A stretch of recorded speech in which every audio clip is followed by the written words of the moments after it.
আজকে আমরা কর কমিশনার কার্যালয়ে কর অঞ্চল 20 এখানে 102 পদে নিয়োগ বিজ্ঞপ্তি প্রকাশ করা হয়েছে, আমরা সেটা দেখব।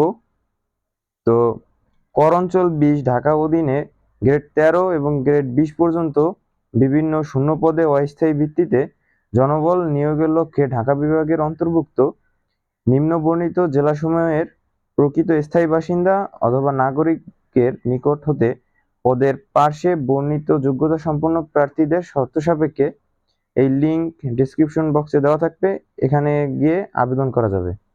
আসুন আমরা আজকে কি কি পদে আবেদন করা যাবে এবং শিক্ষাগত যোগ্যতা এবং কোন কোন জেলার বাসিন্দা আবেদন করতে পারবে সেটা দেখি।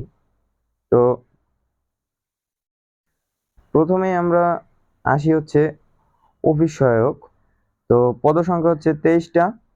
আর এখানে শিক্ষাগত যোগ্যতা হচ্ছে কোনো স্বীকৃত বোর্ড হতে মাধ্যমিক স্কুল সার্টিফিকেট অথবা সমমানের পরীক্ষায় উত্তীর্ণ। আর আবেদন করতে পারবে ঢাকা বিভাগের নরসিংদী, গাজীপুর, শরীয়তপুর, নারায়ণগঞ্জ, টাঙ্গাইল, কিশোরগঞ্জ, মানিকগঞ্জ, ঢাকা, মুন্সিগঞ্জ, মাদারীপুর, গোপালগঞ্জ ও ফরিদপুর জেলা। তবে এতিম ও শারীরিক প্রতিবন্ধীদের ক্ষেত্রে ঢাকা বিভাগের সকল জেলার প্রার্থী আবেদন করতে পারবেন। আচ্ছা, তারপরে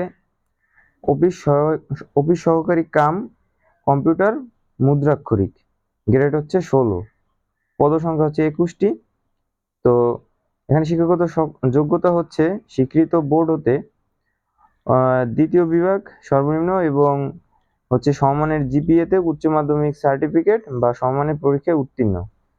কম্পিউটার ব্যবহারের দক্ষতা থাকতে হবে, computer word processing, email, fax machine ইত্যাদি চালানোর দক্ষতা অভিজ্ঞতা থাকতে হবে।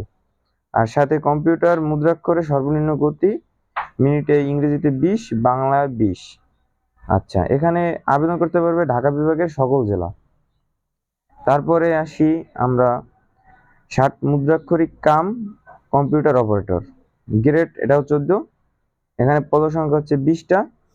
এখানে আবেদন করতে পারবে হচ্ছে যাদের শিক্ষাগত যোগ্যতা স্বীকৃত বিশ্ববিদ্যালয় হতে দ্বিতীয় শ্রেণী বা সমমানের সিজিপিএতে স্নাতক বা সমমানের ডিগ্রি আছে, অর্থাৎ অনার্স বা ডিগ্রি যে কোনো কেউ আর কি আবেদন করতে পারবে।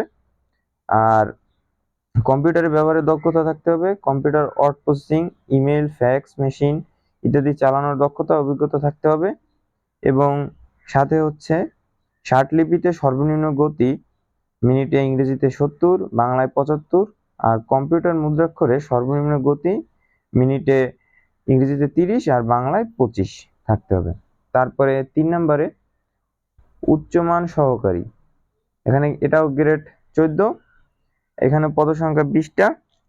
শিক্ষাগত যোগ্যতা হচ্ছে স্বীকৃত বিশ্ববিদ্যালয় হতে স্নাতক বা সমমানের ডিগ্রি আর কি, অনার্স পাশের বা ডিগ্রি যে কোনো কেউ আবেদন করতে পারবে। আর কম্পিউটারে বেসিক ট্রেনিং কোর্সে উত্তীর্ণ এবং কম্পিউটার ওয়ার্ড প্রসেসিং সহ ইমেইল ও ফ্যাক্স পরিচালনায় দক্ষতা ও অভিজ্ঞতা থাকতে হবে।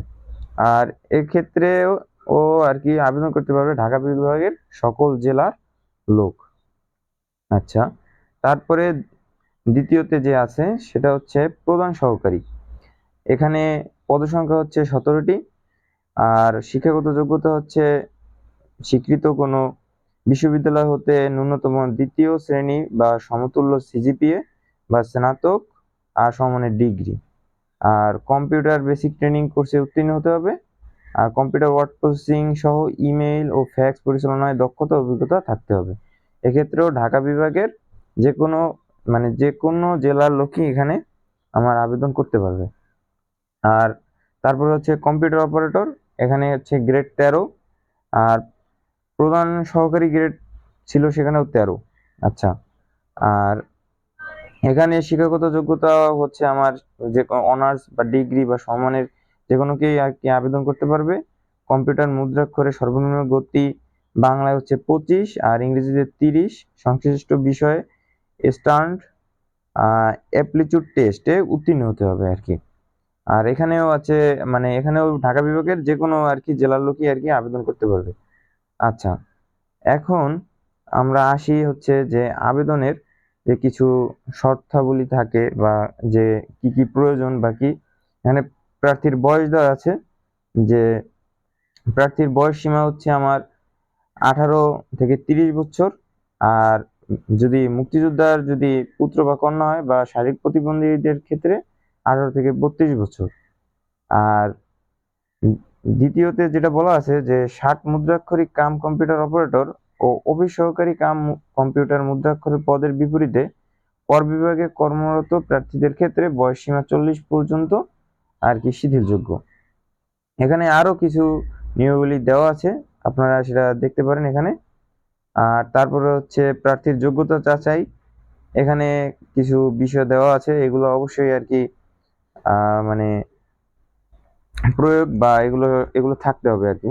তো এখানে দেখে নিতে পারেন, আর ডিসক্রিপশন লিংকে এখানে মানে লিংক বিস্তারিত জানার জন্য লিংক দেওয়াই থাকবে, সেখান থেকে দেখতে পারেন। আর তারপরে আসি আমরা নিয়োগের যে আরো কিছু বিষয়, যে অনলাইনে আবেদনের ক্ষেত্রে কি কি প্রয়োজন, এই ওয়েবসাইটে গিয়ে আবেদন করা যাবে।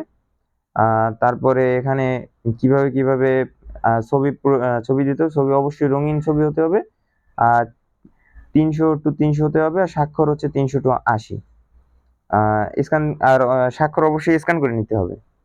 আচ্ছা, আর এখানে বিস্তারিত আরো দেওয়া আছে, তো এগুলা আর কি লিঙ্কে গিয়ে বিস্তারিত আর কি জেনে নিতে পারবেন। তো এ পর্যন্তই, আর যদি আবেদনে কোনো ধরনের সমস্যা হয় অবশ্যই কমেন্টে জানাবেন, সে বিষয়ে বিস্তারিত জানিয়ে দেওয়া হবে।